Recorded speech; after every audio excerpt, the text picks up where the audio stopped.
and welcome to Your Inside Power. I am your show host, Patricia Stepler, and today we're going to talk about limiting beliefs and how to overcome those limitations and the fears that we have inside of us. And this is just so interesting because I planned out this topic well over a week ago, and something happened this week that just fit so into this topic. So I'm excited to share that story with you also. When it comes to overcoming our fears, it takes a decision. You have to decide that you want something different. Otherwise, we'll allow that fear to overtake our own powers because our mind is there to keep us safe. So as long as keeping safe is the predominant interest that we have, that's what's going to happen. So we need to realize that when you are able to overcome that fear, that's when you step through to freedom. Otherwise, you are always in some type of bondage. You are being trapped by the fear that you have, instead of allowing yourself to move right through to the freedom that you truly want. So what causes this feeling of fear? Well, that's where I have this story. And I've shared stories about my son, but this is a totally different one.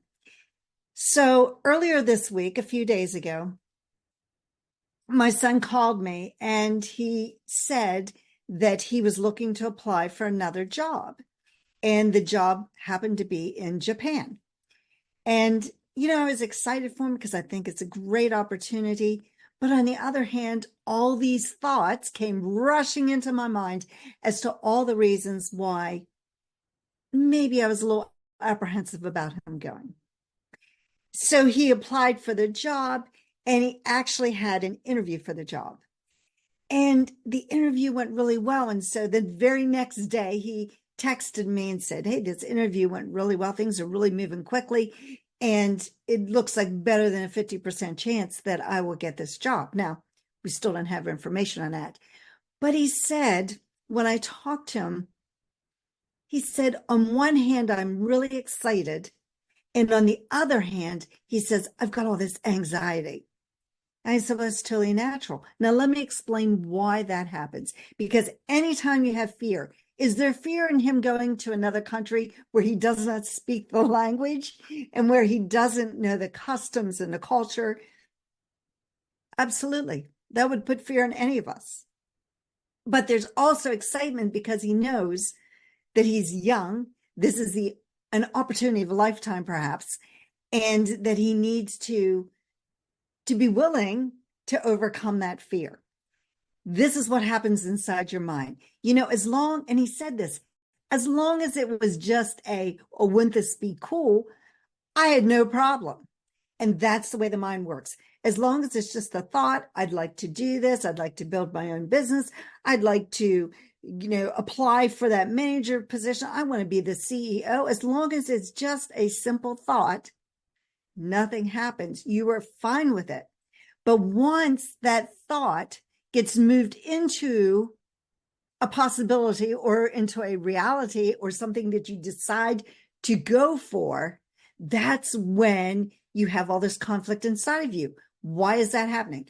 Because on the conscious side of your mind, it's a great opportunity. It's a great idea. That it's what you want to do.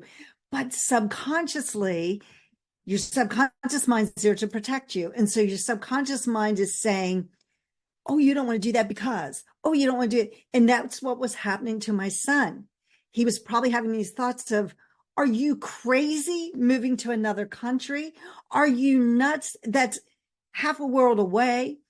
Are you sure this is what you want to do? All those thoughts started running through his mind because they were in conflict with the paradigm that he currently holds of being an American citizen, of living in the United States, of being close to home. He's like an hour and a half away. Now he'd be like a day and a half away. So, all those things were going through his mind.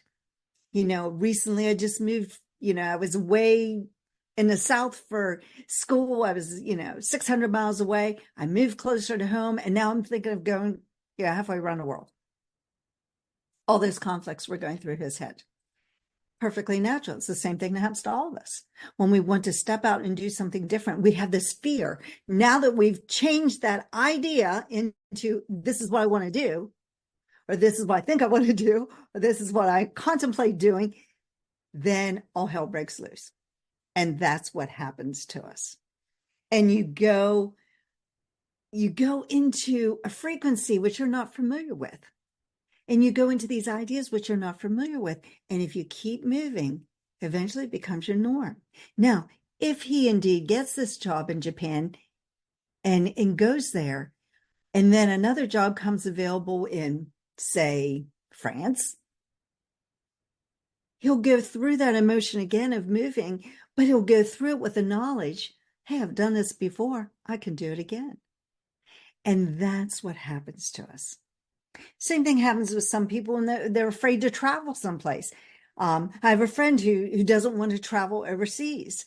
I think it's great to go to another culture and to another country and to see what it's like. But she has that fear of going to another country, even one, like just saying going to England where people speak English.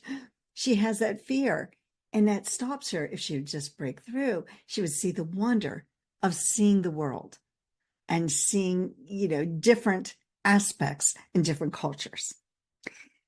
So what we have to do is we have to get emotionally involved with that idea.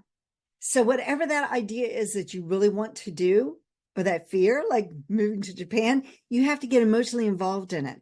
You have to start seeing yourself there, and you have to start, picturing yourself in a new environment, picturing yourself in that different place or in that different job or in that different business, whatever it is. And you have to get emotionally involved. Now, the fear doesn't leave you. Just because you get emotionally involved, that fear is not going to leave. That fear is not going to leave my son when he gets on the airplane. That fear is not going to leave my son when he lands in Japan. It's probably just going to intensify, actually. But that fear will eventually leave him when he adjusts to being in a different country, if indeed he gets the job. So what we do is we sometimes feel like we're not strong enough to get through, but we are. We can get through all kinds of things. I have this pillow that a friend of mine gave me years ago because, speaking of my son again, he was diagnosed when he was 8 years old with juvenile diabetes. And I remember going to her and I was just so upset because, it was going to change our lives. And it did change our lives. It changed his life, but it changed all of our lives. Because if you have a child that's diabetic, everything changes for everybody. And she gave me this pillow that said, had this quote on it that God never gives you more than you can handle. And then it said, I just wish he didn't have something about it. I wish he didn't have so much confidence in me to handle so many things. And that's the way we sometimes feel when we have to move through that fear. We also tend to minimize what we think we can do, where we believe others can do more. And that sometimes becomes part of that fear because we can see somebody else doing it. Maybe we know somebody else that did it, and we start to look at all their attributes and how they could accomplish something. And we tend to minimize our own attributes and the things that we can accomplish. So we have to learn to stop doing that, because that's, again, limiting what we believe about ourselves. I want you to realize that within inside of you, you have deep reservoirs of talent. You have so much ability that you don't even realize. You probably haven't even begun to tap in to the potential that you have. And nobody knows what your potential is. Nobody knows it, because you have so much talent that's inside of you that you don't even realize it's there. And I know that from experience. I know that some of the things I do today, if you'd have told me I was going to do them 5-10 years ago, I wouldn't have believed you. I just would not have believed I had the talent or the ability to do it. We don't know what we're capable of doing until we actually are willing to step outside of our comfort zone and try something new. So when you believe that something can happen, it begins to happen. And I'm sure that's what my son did with this potential job. When he started to believe, and actually when he started working with this company, he knew that there was possibilities for him to go elsewhere in the world to work. And he started to think about that almost immediately. He was trying to get out of where he was, not that he was trying to move away from us, but that he wanted to experience different things, which is why he also went 600 miles away to go to college. He wanted to experience something different. And that's always been him. And that's great. But it still is a little bit scary to step outside of that comfort zone. But when you believe, things will start to happen. And if you keep going and you keep doing it, one day you're going to wake up and realize that you are either figuratively or literally in a totally different world. And that's when things get very exciting. And then you get comfortable there. And now it's time to step out and do something different. And even though you're going to go through that same process, it won't be nearly as scary the second time because you've already done it once. And like I said, if my son moves to Japan and then he moves to France, it's not going to be as scary the second time because he's already done it once. So what you have to do is to keep your paradigm, your habitual thinking, from stopping you from moving forward. Because when we allow our paradigm to stop us, it will stop us the next time, and the next time, and the next time, and the next time, and the next time. It'll just keep stopping us over and over again. So we cannot allow that to happen to us. That old conditioning that we have within our mind will start to take over. And that's when you see people who will step out and try something, hit that wall of terror, bounce back. And then they might, a year or two later, step out, try something different, hit that wall of terror and bounce back. And after that happens several times, they just stop. Why? Because they say, well, I tried that once before. It didn't work. There's probably a reason it didn't work. You see that with people that are maybe trying to start some type of a business. They start, and maybe it's a multi-level marketing business, and they step out and try to do it, and things don't work. And then they maybe try it again sometime and it didn't work. And then they're like, no, I'm done. It never works. Well, it's because they never really understood or never really did the things that they needed to do to make it work. So that happens to us a lot. You have to make a decision and a commitment to do something different. And when you do, then you need to hold yourself accountable. A decision has to be with discipline action. When you make a decision, you're deciding, you're disciplining yourself to do it no matter what. And when you burn those bridges, when you say, there is no plan B, this is the only way I'm going, then things will start to happen. But you have to make that decision that there's no turning back. There's no turning back at all. And when you can do that, then you can start to use some of those higher faculties. Some of your higher faculties, they're inside of you. You've got everything you need inside of you. It's just a matter of learning how to control that energy. Remember, energy is coming to and through us at all time. And when we can grab that energy and control it and mold it into what we want, that's when things start to make a difference. Now, one of the faculties, mental faculties we want to use is the imagination. And here's what Napoleon Hill said about the imagination. The imagination is the most marvelous, miraculous, inconceivably powerful force the world has ever known. So we take our imagination, it's the most powerful force the world's ever known, and we start to mold that idea into our mind. And we develop a picture of exactly what it is. We might hear the sounds. We might see the sights. We might see the excitement in other people. We might see them thanking us for something we did, or we might see the joy on their face when we give them something. And all those ideas we build into that picture. And as we build that picture, it becomes part of us. And we think about it not just once, we think about it every day, multiple times during the day. And when we do that, we're building this idea for the universe. And there is a higher power. If you don't believe in a higher power, I'd like to have a conversation with you, because it is so obvious that there's a higher power.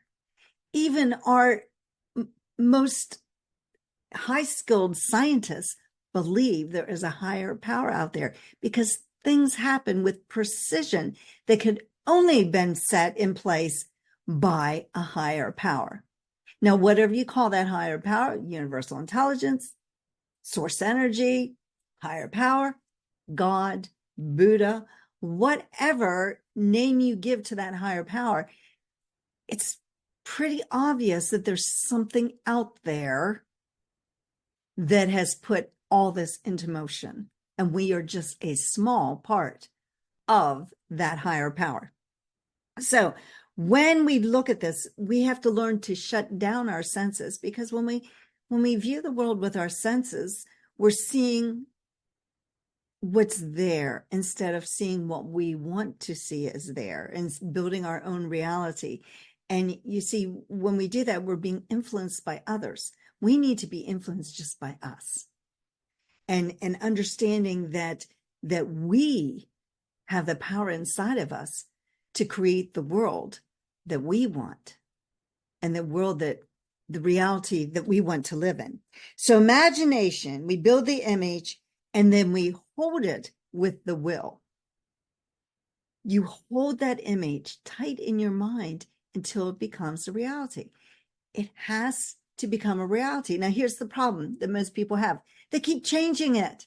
It doesn't happen overnight, and they keep changing the idea, and they change the idea, and you confuse the world. And then the world gives you a little bit of this and a smattering of that, and never gives you what you really want.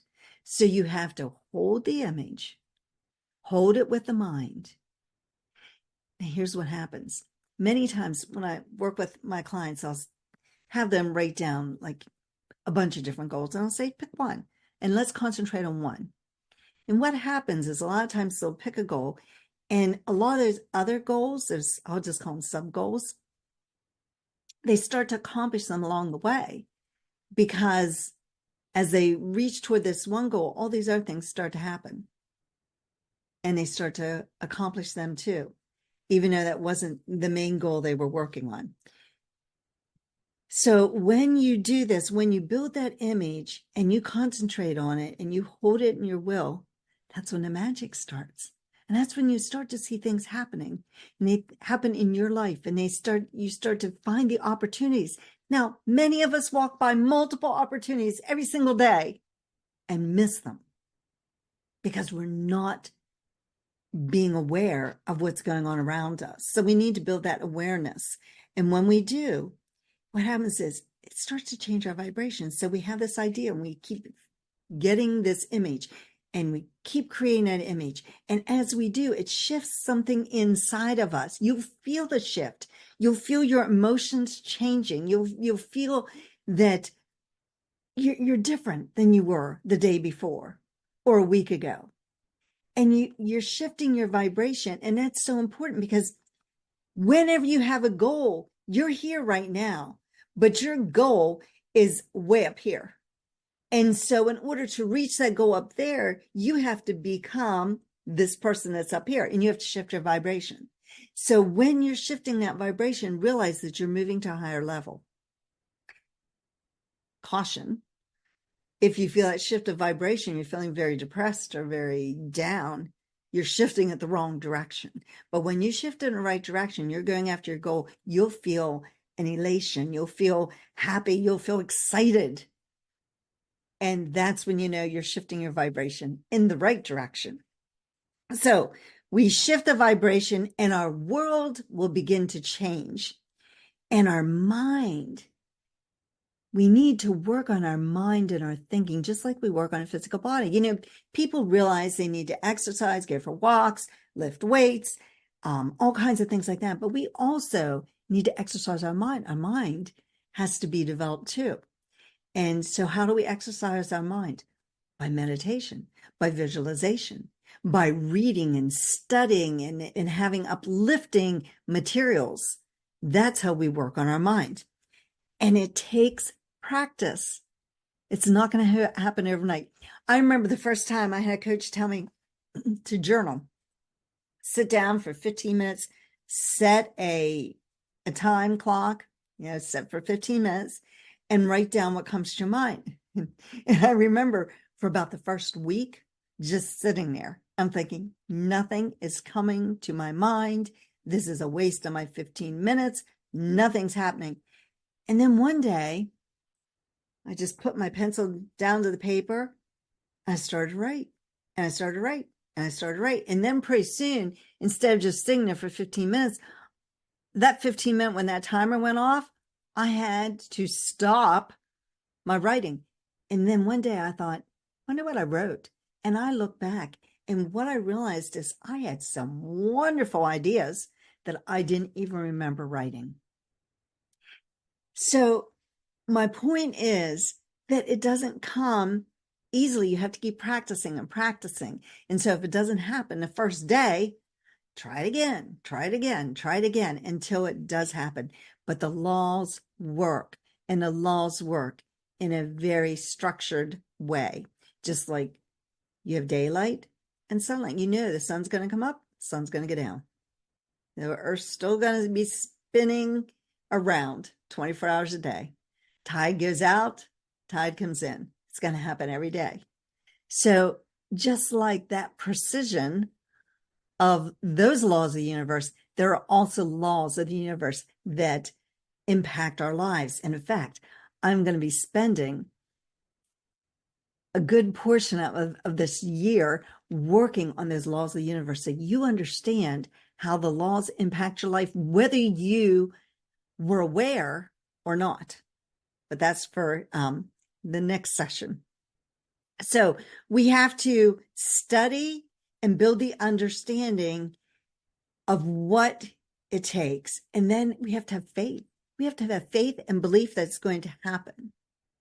And we have to change our well-being into the expression. And as we celebrate, we will start to have things happen with ease.